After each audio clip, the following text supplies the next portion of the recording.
Okay, welcome to the DSAAP meeting on February 17th. We have Sharon, and pronounce your last name for me, Sharon. I don't want to butcher it. Vornholt. Vornholt with us. Yeah. Okay, so welcome. Sharon is going to talk to us tonight about probate.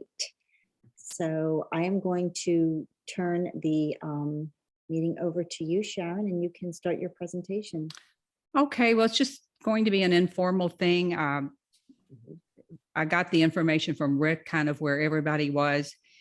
And I think from a perspective, it is a little bit more advanced, but anybody can do it. So I am Sharon Vornholt, and I started a long time ago in this business, like probably before some people were born, 1998.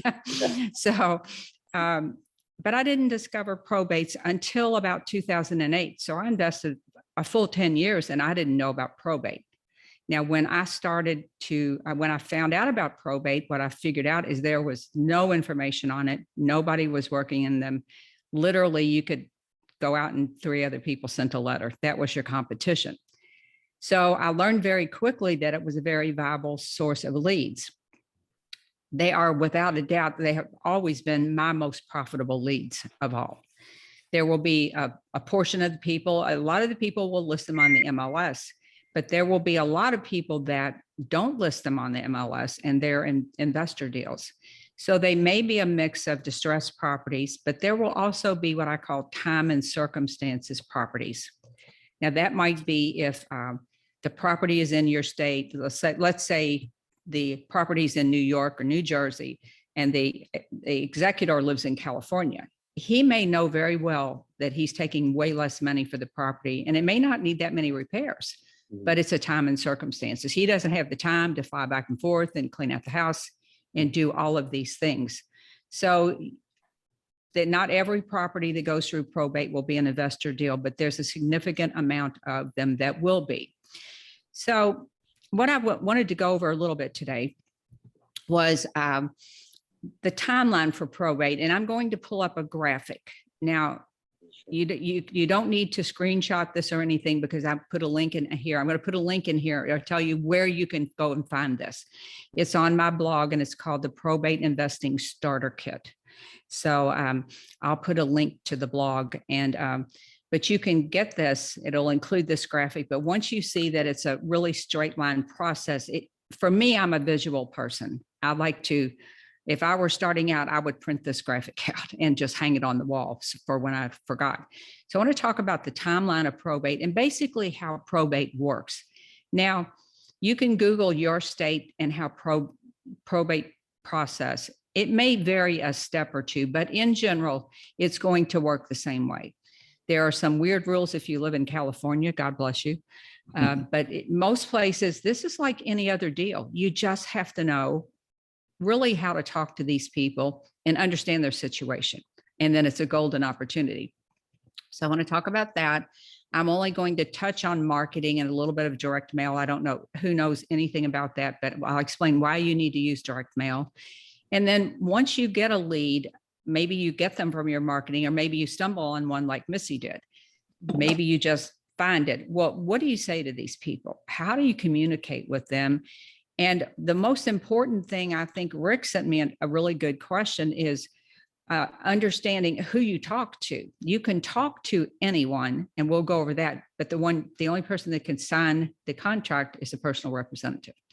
So we'll go over all of that. And then I want to talk a little bit about when you go to see the property, looking for visual clues as a way to start conversations. And as I said, go over a little bit of direct mail basics. And I want to talk about your mindset and theirs, because this is where you have the opportunity to leave everybody behind just by understanding how this works. You have the opportunity to leave all this other nonsense behind and leave other investors behind, because they're not going to put in the time, in most cases, to learn the process. So let me just do a screen share here for a second. I think I have to pull this up. So, oh, you've disabled participant screen sharing. I think I just let you. Maybe. Okay. Let me see. Yeah, let me see where we are. I don't see the graphic here. It's on my. Do you want me to see if I Let can? me, no, let me see. It's okay. Let me see if I've got so many screens opened here that it's like, hang on a second.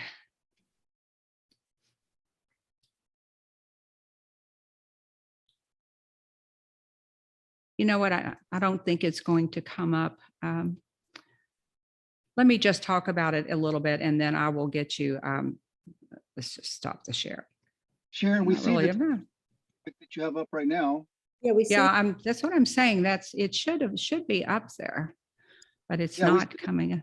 Well, we see where it says timeline graphic, but we don't see the graphic. Right. The graphic is not, I had it pulled up on the computer, but for some reason it's not there. I'll go back to that. So let's just go. So in the probate process, the way it works is someone passes away. So that's the first thing that happens. Someone passes away, and the way this works is the family may open the estate next week, but it's more than likely it's going to be 6 months, 9 months, or a year. It's going to be a good while till they open the estate. And people always wonder, well, when do I contact the family? When is enough time passed?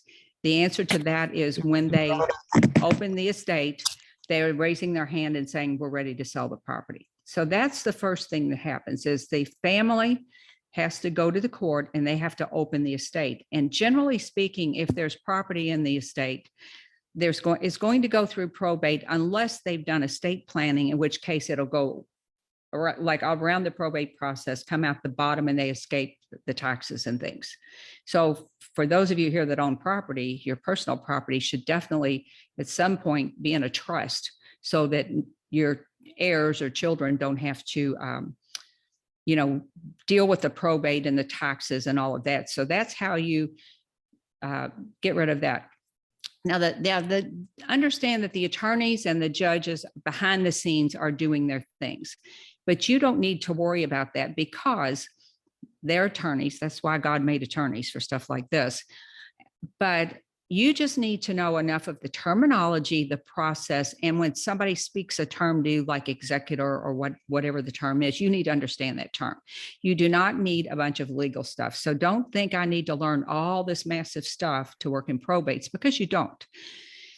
Now, what happens next is if there's a will, the judge will do his thing behind to prove the will, and then they will look at it. It will either be, they'll have a will and it's called testate, or if there's no will, it's called intestate. So when there's a will, it would say like, Uncle Harry names Chris to be the executor of the estate. And that means that they are in control of how they're like I call them the decision maker. This person is the decision maker. They are the only person that can sign the real estate contract, the executor and the personal the administrator. So what happens if there is no will? If you think it comes down like this, and then there's two boxes, this one has a will and this one does not have a will. If there's no will, the judge will appoint the next logical person. It will be the next, if you think about how families run, parents, children, grandchildren, there will be a hierarchy of people, but they will determine that as the laws are set down in your state. Mm-hmm. You don't have to worry about that. So to Rick's question, who should I be talking to? Well, you can talk to anyone. Oftentimes it is a relative that will be the one, not necessarily, well, let me back up to a little bit. So the executor and the administrator, will or no will, those two people are jointly called the personal representative. It's like saying I have a son and I have a daughter and I have children. So those two people are lumped together as a personal representative. So when you talk to these people, you can talk to anyone, and it's pretty common that somebody different than the actual personal representative will show you the house. Maybe Aunt Martha lives down the street or something like that. But when it comes to signing the contract, there's only one person that can legally sign a real estate contract to sell a probate property, and that is the decision maker, the person that's either the executor or the administrator, jointly referred to as the personal representative. So is that clear to you? Yes. So anyone can show you the property. They can tell you about the property. They can call a family meeting, but they cannot, the heirs, you don't need to worry about the heirs because the heirs are not the decision maker. So that's what happens next. Well, the next thing that happens is that the assets in the estate are sold. So you get down here to step 3, and that's where you can buy the property in the estate. When the assets are sold, you can buy the property in the estate. So you have real property, and then you have personal property. And what part of the duties of the personal representative are to see that all this property, whether it be actual real property or whether it's a boat or a car or whatever they have to sell, that the money goes into the proper bank account, because when the attorney opens up a probate, they're going to get a federal tax ID for this estate. So this has to be very legal, and you can't take things, you're not supposed to take anything out of the estate that's not accounted for. So once you get to this, what I call step 3, right in the middle of the process is when the property can be sold. So that's where that's the point at which investors are looking to get to. So when you're talking to someone, you always want to say, who are you and what's your relationship to this property? And then on my property information form, and I put a link in there to get that in case anybody doesn't have it. This is for any deal. You always want to know, who am I talking to and who owns the property? Because oftentimes, or who's the personal representative in this case, oftentimes somebody will call about a property. I've gotten a million of those calls, but they don't actually have the right to sell the property. Right. You know how that goes. Yep. So I put it right on my property information form. Who are you? And basically, are you the owner of this property, or are you a person that can sell this property? So once that is all taken care of, and we're still like in the graphic here, once that is taken care of, then the creditors are paid. So who are the creditors? Well, the creditors are anybody that money is owed to. They are certainly, if the people sometimes pass away with a mortgage or a HELOC on the property, it would be anything like if they own a car and have a car note on it, it would be credit card bills, and it would certainly be nursing home bills, hospital bills, and funeral expenses. So once all that money goes into the bank, the assets are sold, there's a pot of money, hopefully there's a pot of money, and then everybody gets paid. And then, and only then, right down here at the end are where the heirs get what they're inheriting. So you can see that these people are very motivated to sell the property. They're very motivated to sell it because they don't get what they're inheriting until until this period. Give me 1 second. I'm going to see if I can pull up this graphic a different way. Even though you're going to get it, I'm going to see if I can pull it in the chat, Sharon? That is for the property information form. Okay. Let's see here. If I can pull it up a different way. I'm so sorry. I had this. Oh, there we go. So I'm going to try to put this into slideshow mode and see if I can pull this graphic up. I don't think it's going to let me do that. Is it the probate process? Is that what you're trying to pull up? Yeah, the probate process. Yeah. So I think I can do this a different way. Let me see if I can, you know what? I might be able to help you out here. Let me just screen share this and see if I can do this. Let's try this a different way. Okay, can you all see this on the screen share? Can see it, but can't read it. Okay, I'm going to give it to you. So this was in a presentation. I'm going to give this to you to print out, but it's in the graphic, I'll just kind of cover you all up. So the probate process is that someone dies, the probate is filed. It's determined if there's a will or there's no will, then the assets are sold. That's right there in purple where you can buy the property. The creditors are paid, the heirs get what's left, and then the estate is closed. So if you come upon one where it says it's closed, you're too late. People think that you have to be at the end, but if you see, I'm sorry, it's so hard to see, but it's right there in the middle is where you can buy the property. So it's about the middle of the process. So you might say to them, has the probate been opened? And then your next question is, who's the personal representative? Who is the decision maker? That's the only thing you need to know. All the rest of this stuff, you don't need to know. I mean, this is the process though. And I'll give you the link to that so that you can download that for yourself. Great. So I'm going to stop the screen share. So in this, Mhm. another way you can get this too is the probate investing starter kit. You can go to probateinvestingsimplified.com and get the starter kit, but I'll put the link to the blog, and there's a lot of resources over there, free resources that you can get over there. I've all kinds of information on probates and on marketing. So that's how the process works pretty much in every state. So you can see it's kind of in the middle where you can buy the property. Now, people always go, well, can I call these people up? I'll just get them out of the obituaries. The answer is no, never, never, because that's too soon. Remember, they're ready to sell the house when they open the estate. So you don't want to call them. Nobody that's lost their mama wants to get a phone call. They don't want to get a knock on the door. They don't want to get a text. Trust me on this from years of experience. There is no getting there first in this game. This is a slow and steady process where you market to them with direct mail marketing, and you take the tactic, and there'll be a sample letter in the probate investing starter kit that will, it's kind of like, I'm here when you're ready. And then every month, I'm just checking in on the estate. And then the overriding message though is, when you're ready, I'm here to help you. The one thing that you always need to include though in your contract and in your marketing piece, which should be a white computer generated letter. It should be a mail merge letter that says, Dear Chris or Dear Mr. Capella, but it should be personalized with the property information. And you can do a mail merge. I've got stuff on my blog about that. You can do a mail merge straight out of Word. You can get that on, get that information on YouTube. So it's easy to do. And what that does is it establishes you as a person. And you always want to market to them as a person, but with your business information up there, but you never market to them as your company.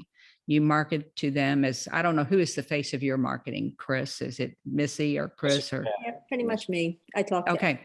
So yeah, so I would just, so it has a typed signature, and then you can use a hand, years ago, we used to handwrite every letter.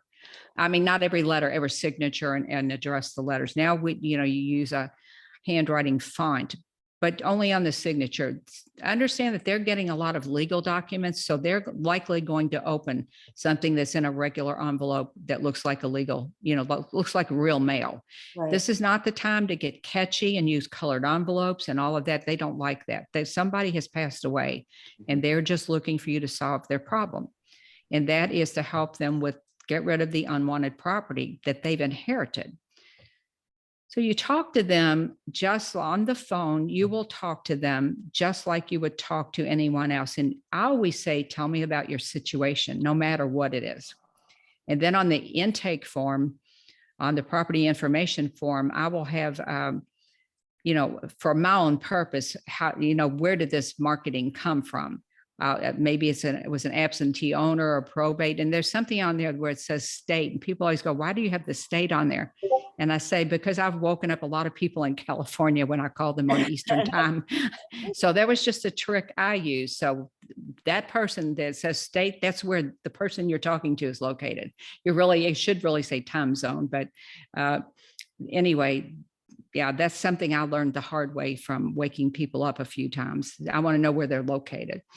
Yeah. So you just, in the initial phone call, I usually say, tell me about your situation. Tell me about the property. And that's likely when you'll find out if you're doing multiple types of marketing, you'll want to know, did they get a marketing piece? Did you meet somebody at a meeting, a networking function, or where did the lead come from?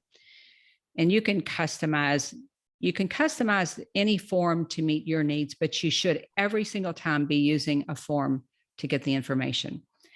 And where the form is concerned, I always start out by saying, tell me about the property. So they'll tell you, oh, it's a really nice house. Oh, you hate these. It's a really nice house. It's sturdy. My mom's lived there for 40 years. Okay. Is it a ranch?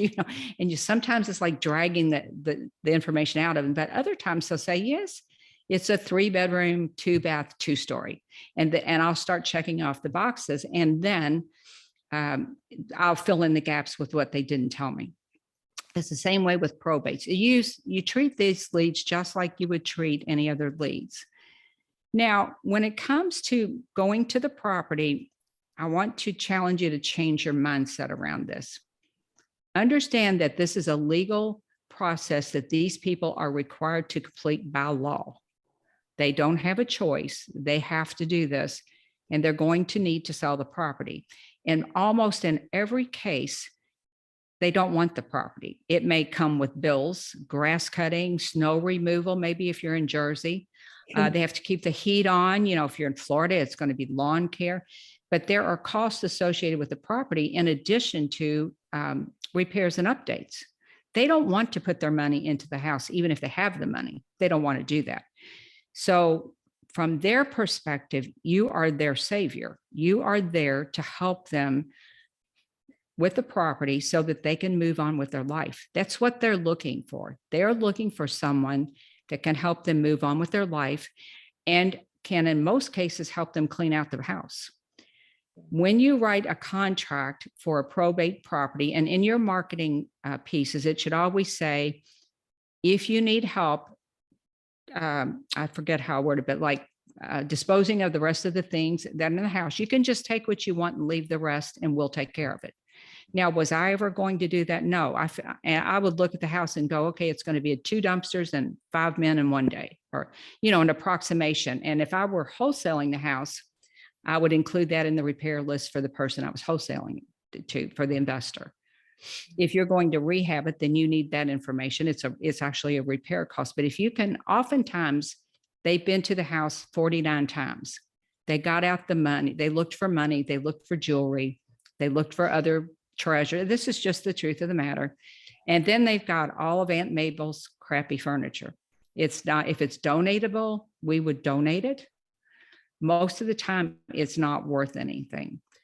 But if they can simply say, I'm done, and walk away, guess what? That just makes your contract so much more attractive than the person that didn't say that.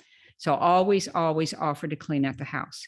You put that in your letter, and you put it in your contract that you're going to do this, that, it reinforces their trust in you. I'm going to pay you this much, and we'll take care of whatever you want to leave in the house. And in time, you will just be able to look at it and go, yep, it's $1,500, or it's a hoarder house. It's going to be way more than that. But they want that problem gone. They've had this happen to them when they're in the middle of their families, whatever their family's doing. They often have children because they're younger than the parent or whoever has passed away. They've got ball games and all the responsibilities. And now they've got this big job of settling this estate. And once you can wrap your brain around the fact that we are really providing a service they want and need, then you'll lose all the weirdness around probates.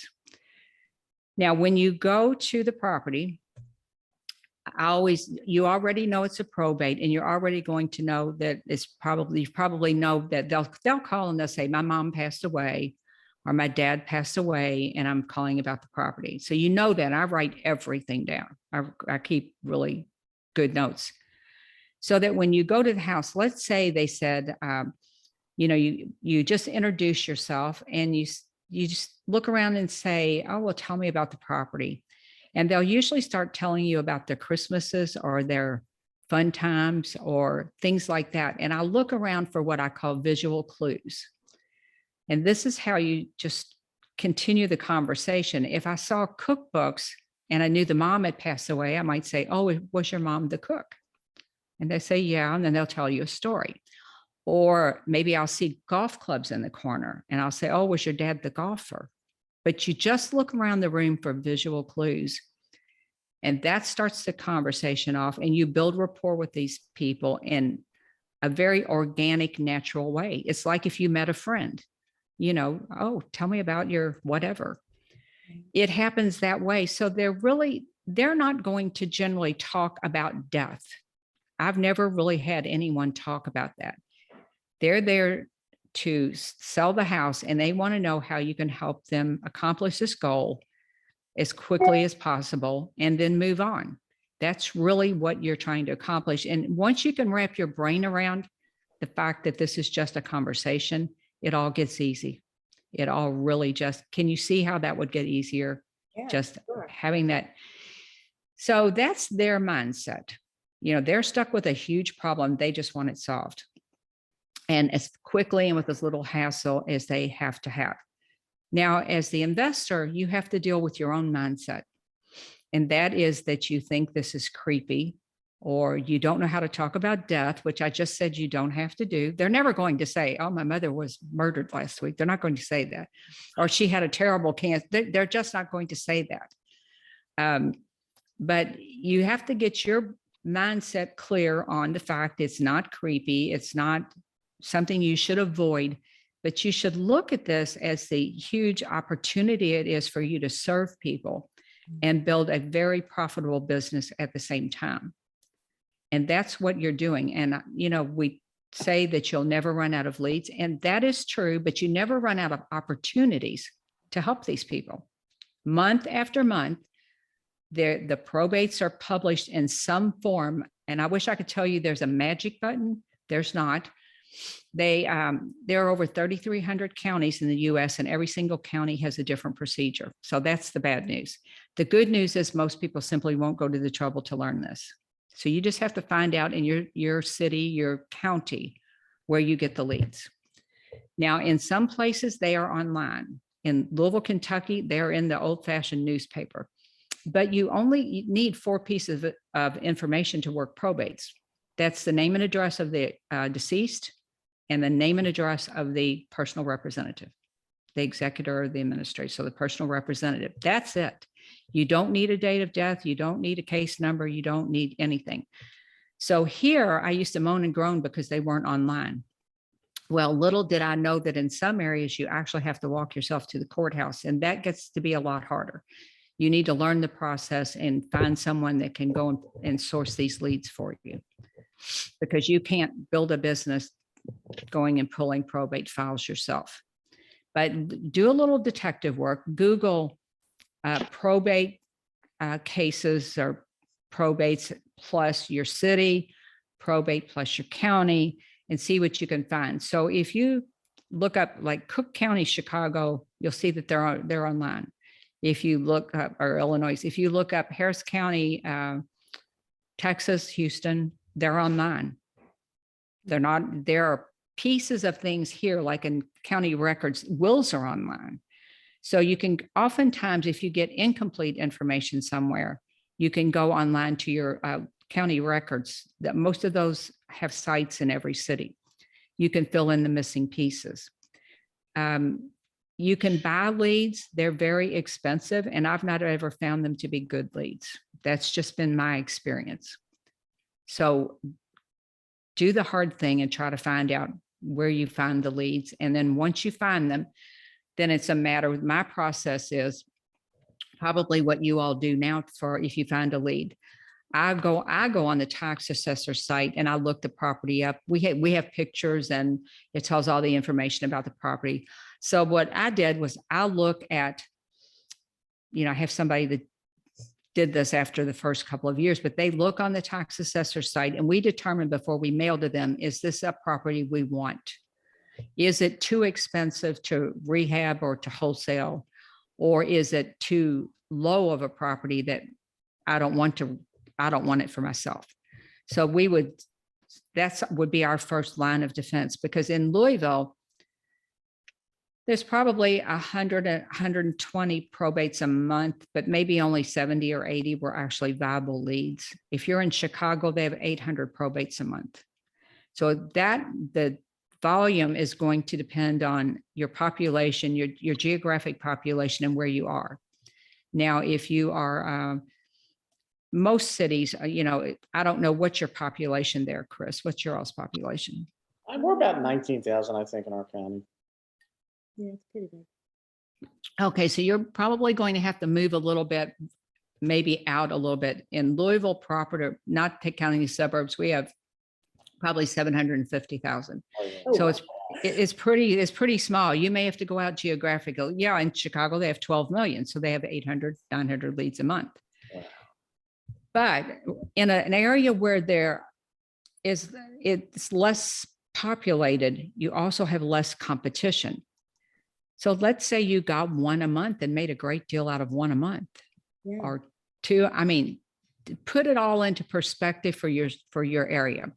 Now, in some small towns, they'll go outside of their area, maybe go to the next city, 60 miles, to maybe 200,000. But you have to determine, what it looks like for you. So does that make sense to you? Yeah. So, Absolutely. It It does. does. but I always take people back to think about the quality of the lead. The lead quality to me is more important than the sheer number of leads. And these people need to sell the property. It's not a matter of if they're going to sell it. It's a matter of when they're going to sell it. Right. And who they're going to sell it to, or are they going to list it on the MLS? This is a seller's market in most areas. So those people, a lot of people can list things they couldn't list 2 years ago, 3 years ago on the MLS. But trust me, this will turn. And when it becomes a buyer's market again, and you will be perfectly positioned to work in this niche. You'll have your system set up. You need a CRM type of thing. Who here has a way to manage their leads? We do. Anybody? We Yeah, do. we do. We do. Oh, okay. So most of the time I don't see that, but there will be some resources. I've got a blog post coming out about a software that that has a free version, and it's a very robust software. So it'll be next week, I believe it's coming out. But there are so many tools out there now, and if you're meeting with a seller that's out of state, get them on Zoom. Don't do a phone call. Who do you think is doing that? Like nobody. Yeah. Get them on Zoom. So Yeah. I just had a podcast on, which you should all listen to. There's an author named Mike Michalowicz. He wrote a lot. He's written a lot of books. One of them he wrote is Profit First, which is a novel concept. Every business owner should read that book. It's about taking the profit first and putting it in a bank account, even if it's only $100 a month. It's the habit of taking a percentage out of what you make and putting it in there. But he's written 7 best-selling books. He was a fun guest, but he's written a new marketing book, which you should also get. It's called Get Different Marketing what stands out or something like that. It's Michalowicz. It's MICHALOWICZ, I think, Mike Michalowicz. Get Different, the marketing that can't be ignored. That's what it is. So I interviewed him. He was on the podcast last week, and he has all sorts of things. He was so much fun to talk to because we talked about different ways to market yourself and to stand out. And he has some great tips, and it's all about this one-on-one connection. It's about building rapport. It's about being different. You got to be different. Now, that's not to mean not to be yourself, because you can only hold up somebody else's personality so long. But just be yourself, be the best version of yourself, but think of ways to stand out. Now, one thing that I would do with sellers, and you could do this with probates, you can, I always sent a handwritten thank you note. Well, a couple of years ago, always, whether I got the deal or not, especially for probates, because it's a tough time for them. But I also now use a little app called Bonjoro, Bonjoro, which has a free version.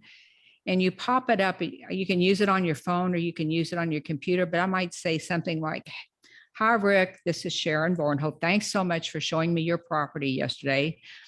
Either I look forward to working with you, or I'm sorry we couldn't agree on price. But if you have a change in your situation, I'd love to be your plan B. And here's my phone number." And you send them a video in the email. The difference is it's not a YouTube video.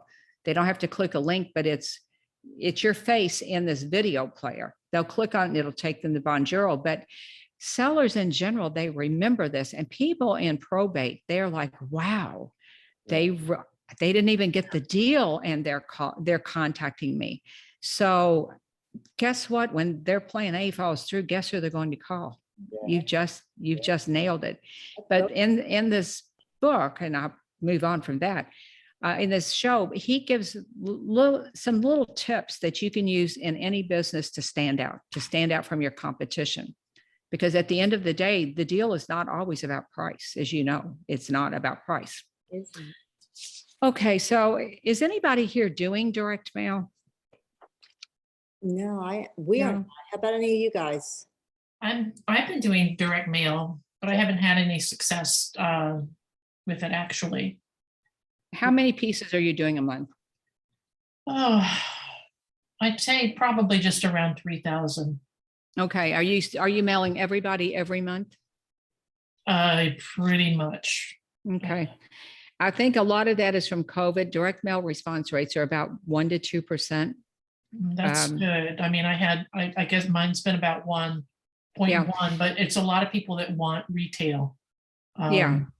Mhm. Everybody wants retail anymore. Yeah. But again, it's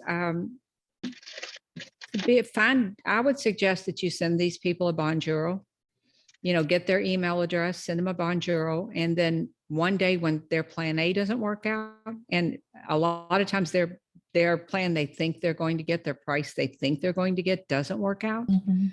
then they will remember you. So real quick, direct mail basics.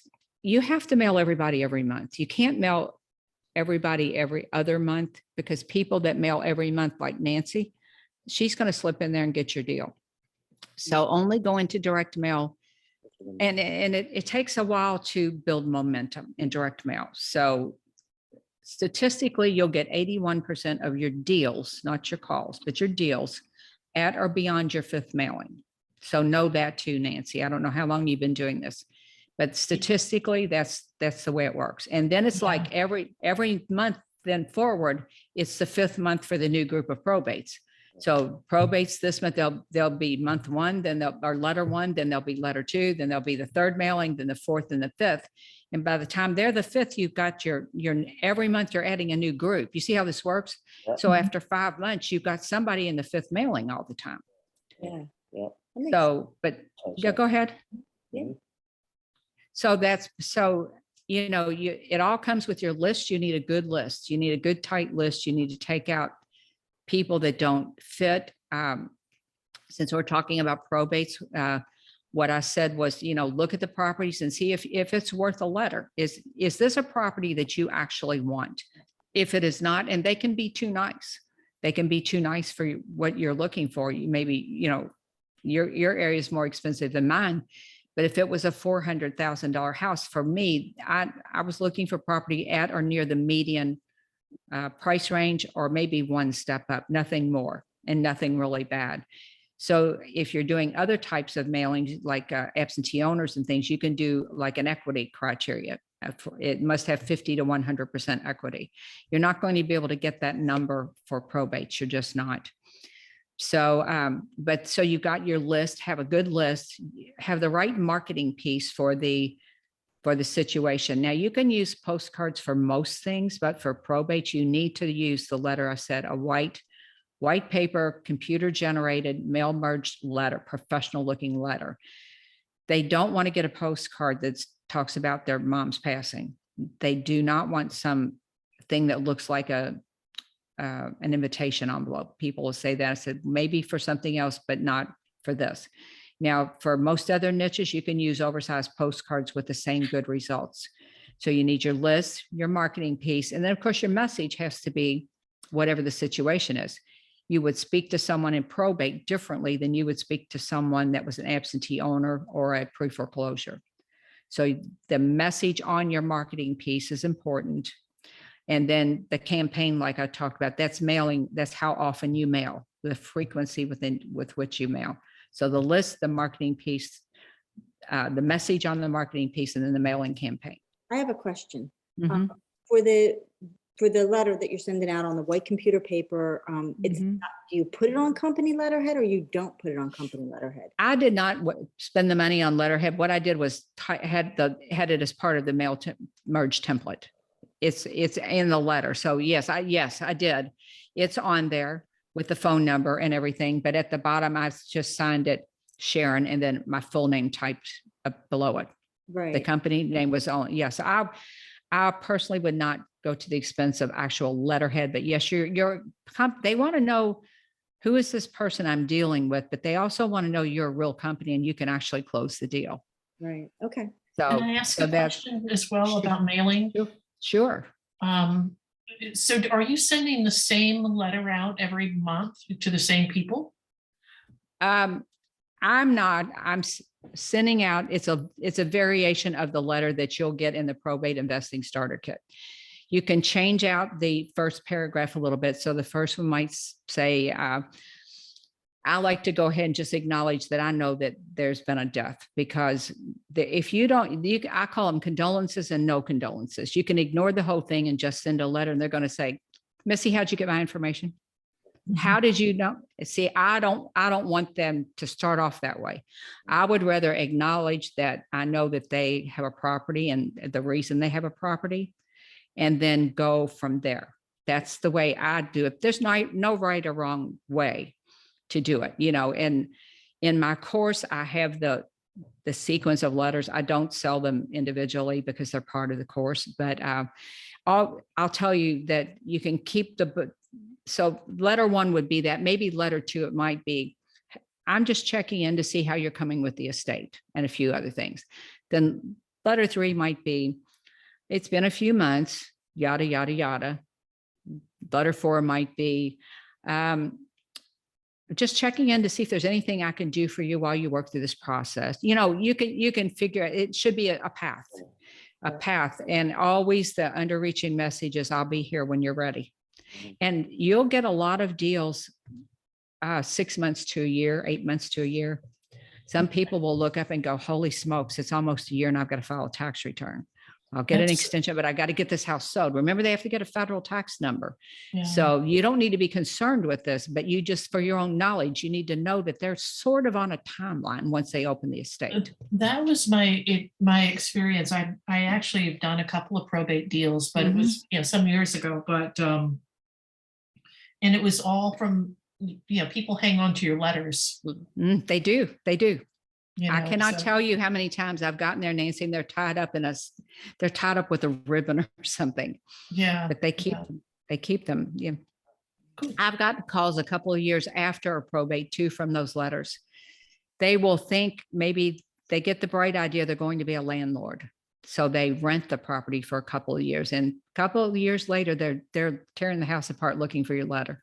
Yeah. Honestly, that's what happens. Wow. Okay.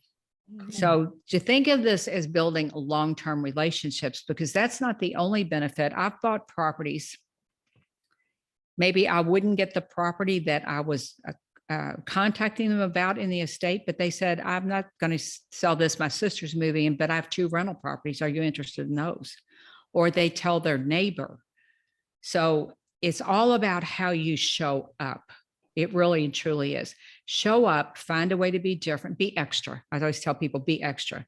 Whatever everybody else is doing, you want to do a little extra. And I'm not talking about anything big. I'm talking about just being a really good marketer, a really good human, and understanding that this is a hard time for them, but they have to do this.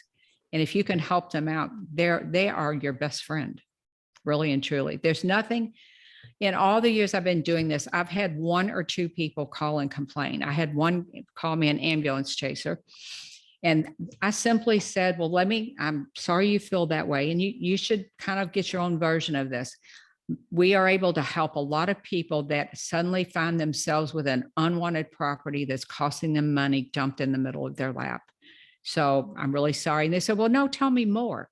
Every single time. Once they get over their outrage, you can kind of make it your goal to talk those people through it. And then you lose all fear around somebody jumping on you, because it almost never happens that they're upset with you. Strange, I know. So I've got I think I put in the chat, I'm going to open it up to questions here in a second, but I put in the, let's see here. In the chat, what did I put in there? I put the form that I use in my business. And then I'm just going to put a link in here to the blog. Thank you. I don't know about anybody else, but I am way more. Are you overwhelmed? than I Are you was. overwhelmed? No, not No. at all. I You feel broke like it down. I feel like I learned broke it down something. So I have to give a shout out to Rick for suggesting that we have you on here and for, you know, supplying us with some materials to read before you even got on so that we learned a little bit more. So thank Well, you. Hey, I Rick. put Thank you. the link to the blog in there so that you can, you can go in there and there are some freebies at the bottom. One of them is called the Probate Investing Starter Kit. So there's a sample letter.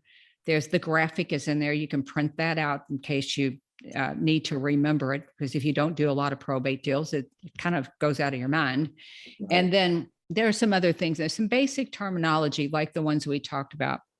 So somebody says intestate, you'll go, okay, that's no will. If they say testate, they had a will.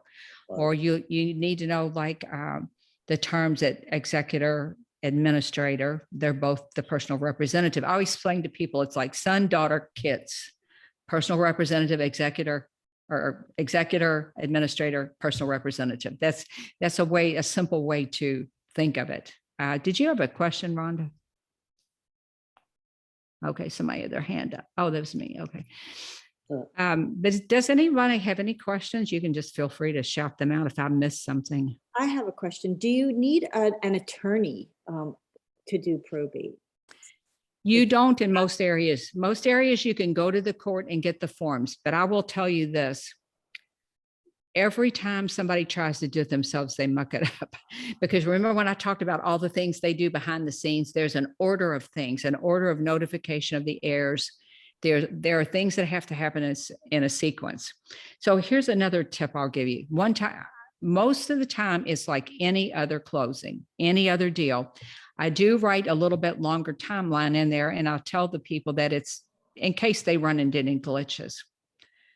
But one time I had a 5-month closing and I had to keep going back to and getting an extension on the contract. They tried to do it themselves. They did everything out of order.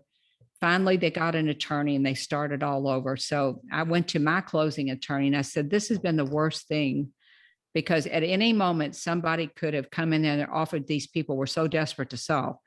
They could have offered them $100 and they would have literally taken my offer off the table for $100. So my attorney, who's the one I said, now I only close at his office. He said, put this in your contract. You know how you say, I would usually say closing will be no sooner than 7 days and no longer than whatever, 21, 30 days, whatever timeline I was working on. You put that in there, whatever your timeline is. And then you say, this is what you add, upon court/attorney approval to sell. So closing will be no sooner than seven days, no longer than 30 days upon court/attorney approval.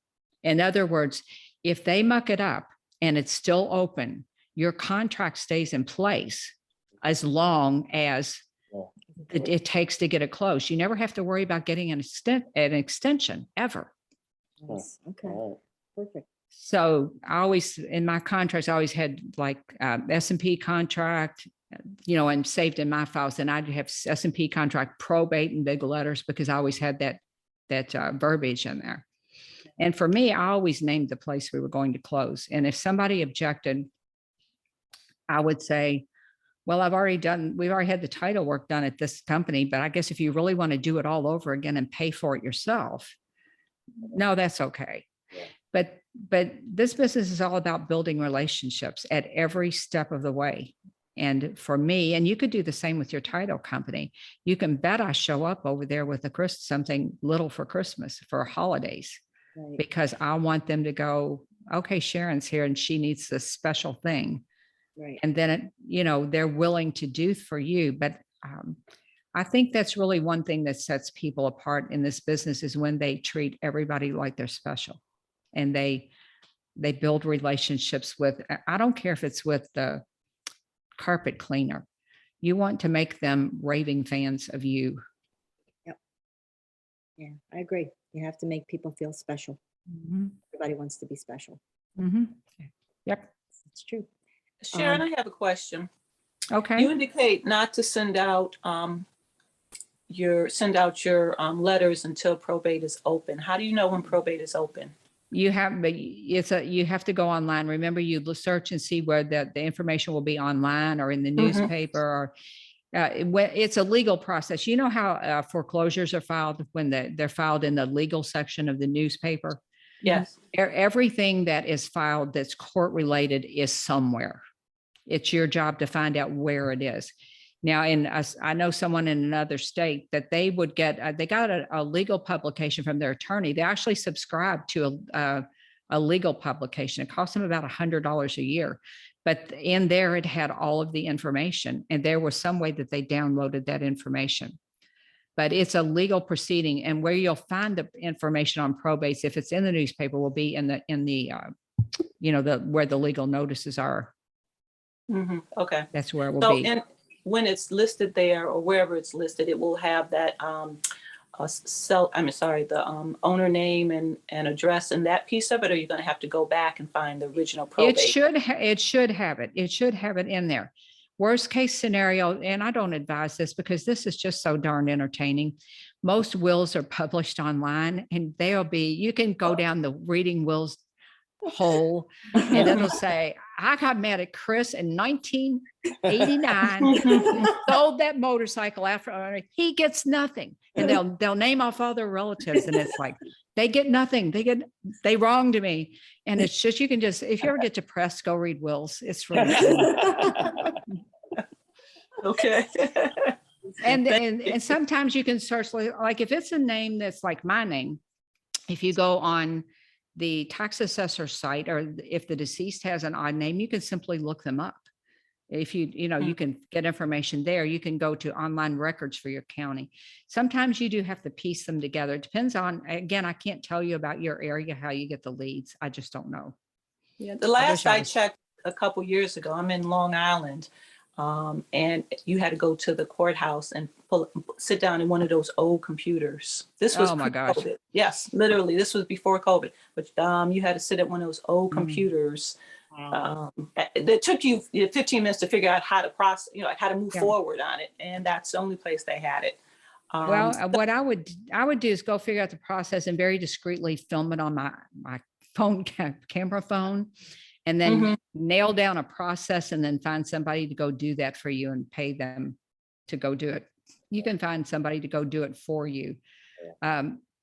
If you're in Fort Lauderdale, believe it or not, you still have to go to the courthouse, and the courthouses were closed during COVID. Yeah, right. So here's the other thing to know is all the while in March of 2020, all the courts shut down. So all the probates that were in process got hung. They were just dead stopped. All the ones that needed to be filed couldn't be filed. So right now, coming out of the courthouses opening, there is a backlog of probates, a big backlog of probates. So there's a world of opportunity here. I mean, I don't know, even eviction court is still closed. It's closed except for a few people. That's still online. So the courts are still not fully open in most areas of the country. Yeah, that's crazy. Yeah, that's right. It's opportunity, Missy. It's opportunity. There's opportunity. Yes, it is. Mhm. It's like somebody's opening the golden gate and saying, Yeah. go ahead in. Well, and I really want you to think about this. When I say it's the cycle of life. People pass away every month. And our job as investors, I see it, is to try to make this whole thing of selling the property easy for them, and so that they can go on with their life. And once you really can wrap your brain around the fact, like I told you before the call, I've gotten more hugs at probate closings than any other type of closing. They'll just throw their arms around you and say, they'll thank you so much for helping them. And they really feel that way, because now they were drowning. They're drowning in all this paperwork and the bills and calling creditors. And I will tell you, Dawn, you're in Long Island. So another way to find out about probates in every state, except the only one I've ever found so far is New York's. I'm sorry.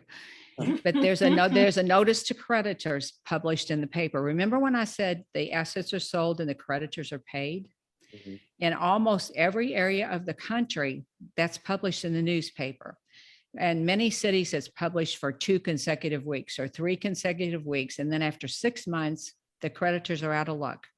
If they haven't been figured this out, they know to go look in the, in the paper every week for the notice, or every day for the notice to creditors. That's another way to find out missing pieces. And you can do that and look for that, except in New York. And probably there may be one somewhere, but I don't know about it.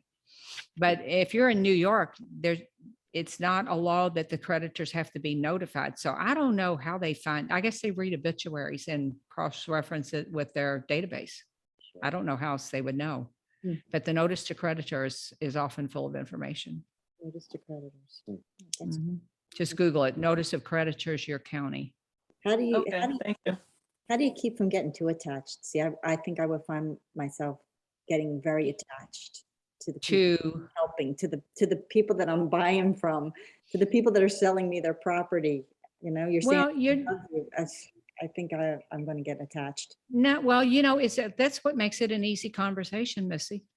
It Yeah. makes it, once you see that you've had a mindset shift, I can tell. You've had they want to move on with their life. They will, there are people that they may ask you, do you know anybody? I've got an antique dresser. You may check out and have a list of a couple of antique dealers. They may want to junk out their house themselves. If you have a reference for them, you can do that. Things like that, or they'll say, I had a friend whose parents, let's see, how can I say this nicely? Well, they were kind of hoarders and they hadn't updated their home. They died about 5 years ago, the last one, and they hadn't updated their house since 1942, probably. The house was a disaster, and the basement was literally packed to the ceiling. They found someone, an auctioneer, that would come in and clean out the house. Not only did they not have to pay someone to clean it out, they paid the heirs to take all of their junk in hopes of finding something valuable. So they cleaned out the house and paid her $1,500. Wow. It was an auction company. So you might avail yourself of someone that look up auction companies that buy estates. Those are the kind of resources, or where can they donate furniture if they want to do that? You can have put together a little handout. You want to become a useful resource, and you need a website. 100% you need a website, and you can get one you can send me a message to the blog or something. If you don't know where to find one, you can get it done for you website. But I don't know, a guy told me, a guy must have been 80. He said he chose me over the other person because the other person didn't have a website and they obviously weren't a real business. But Now, does the website have to be specifically for probate properties? or no, you need a probate page though. Oh, Probate I didn't realize page. that's the website. Okay. Do Yeah, you have a website we already? do. Yeah, we Then do. go to you can it should be about, your probate page should not focus on you. It should be about how you can help them. And your about us page should be that way too. They used to say, tell them your credentials and then tell them how you can help them. That has since flipped. You need to lead with, this is what I can do for you. And then, by the way, Chris and Missy have been doing this in our area for how long? And a little blurb about you, just enough to say, hey, we're reputable. Right. But remember, it's all about, in their mind, it's all about them. They really don't care that you're the best investor on the planet. They just don't care. Right. Yeah, okay. All right. Hey, And Rick. if you all have any questions, you can just email me. Okay, that sounds great. Well, we really appreciate you being here. Rick, did you have anything that you wanted to ask? Because I know that you kind of had spearheaded this whole. If I can, didn't want to, if other people have questions, I'd rather let them, but I do have some if nobody else does.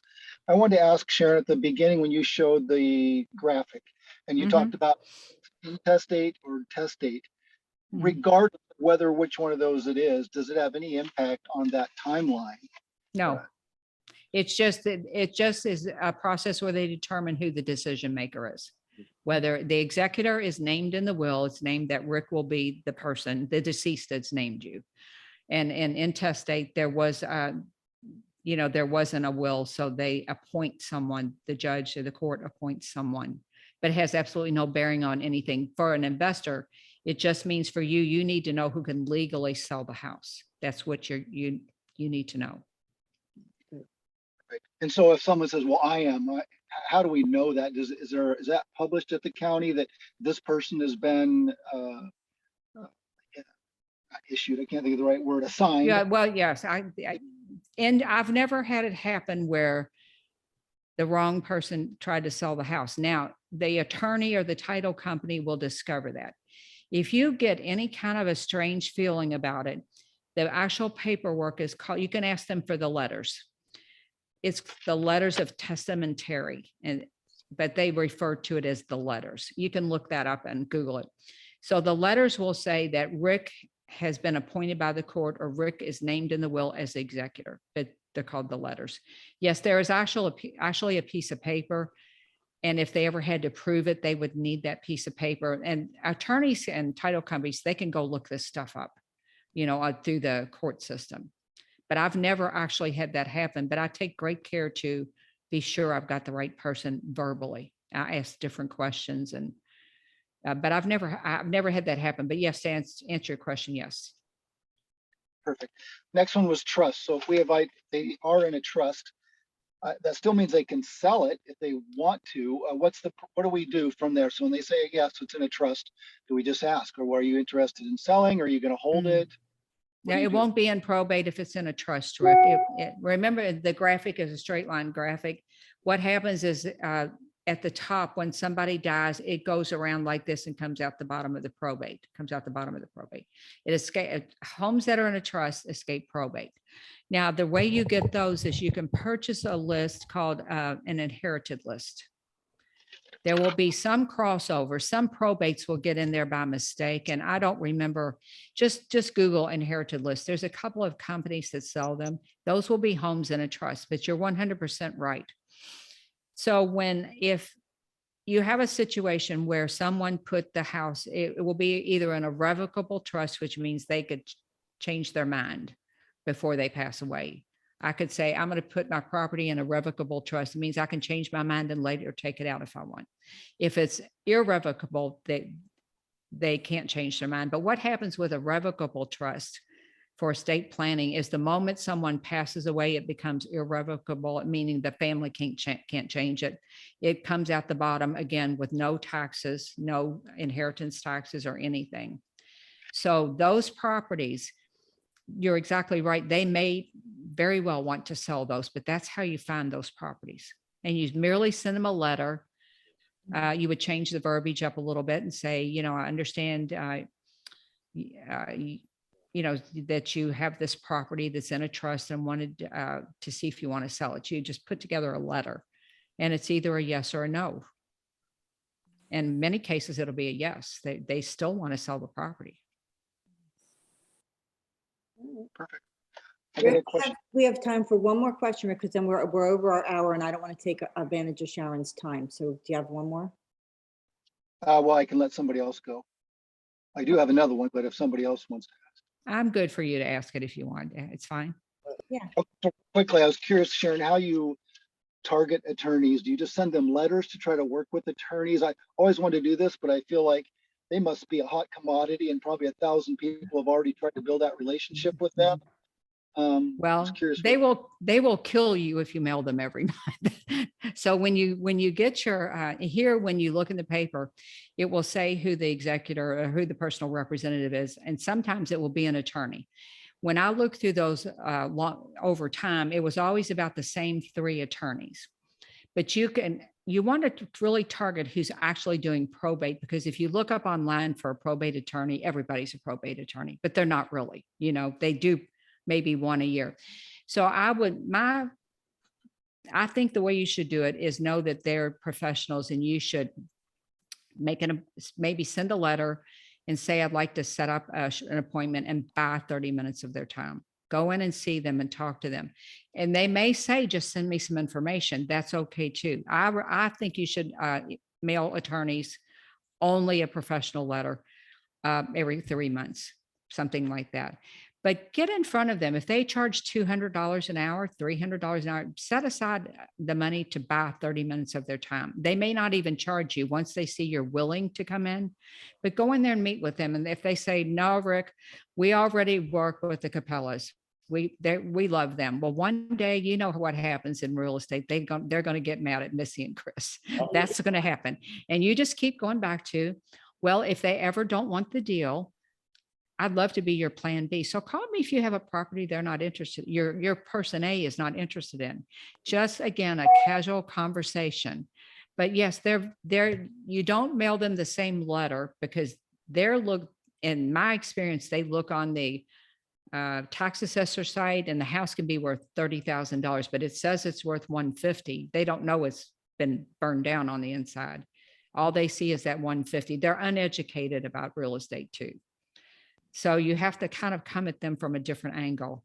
And if you can get in front of them, then you can have a conversation with them. And you're much more likely then to never have to see them again. But they'll remember you. Again, they'll remember you. Send them a bonjour. I like the Yeah, that's a bonjour. great A idea. bonjour. Let me tell you, I don't do it. I do it on my desktop, but you can whip out your phone and on the spur of the minute, you can thank anybody. You can become memorable in 3 months using that tool. I'll tell you that. That's pretty cool. That is. Does anybody else have any questions for Sharon? All right, okay. Well, listen, Sharon, can we email you if we do think of something? You can just, the best one to get me is on my personal email. It's sharon.vornholt@gmail.com. I'll be happy to answer your questions. But go over to the blog and the podcast because I have a ton of free information over there, a ton. Well, we appreciate it. We appreciate you coming out tonight and speaking with us. So thank you. Thank you, Rick, for suggesting it. And thank you all for coming out. So Thank you. Thanks for having me. And Thank be you sure and so much. download the Very chat. informative. yeah, it was so informative. It was So, great. Thank Well, Really enjoyed Jen- it. Thank you. Yes, thank very you. much. And yeah, so anytime. all All right, right, cool. great. Well, we will hopefully maybe be seeing you. Maybe we can have you back on again once we get a little bit more familiar with it ourselves. Well, good. And I also, I'm happy to talk about marketing and stuff like that too. Oh, yes, Oh, that's right. I wow. forgot. Yes. right, All right. Yeah, okay. Perfect. Okay, guys, it's Thank been you. fun. Yes. Have a Thank great you. All right, see you guys. Everybody stay Thank you. safe. Thanks. All right, Thank you. See you good next night. week. Bye-bye. All right. Bye. Bye. Bye. Okay.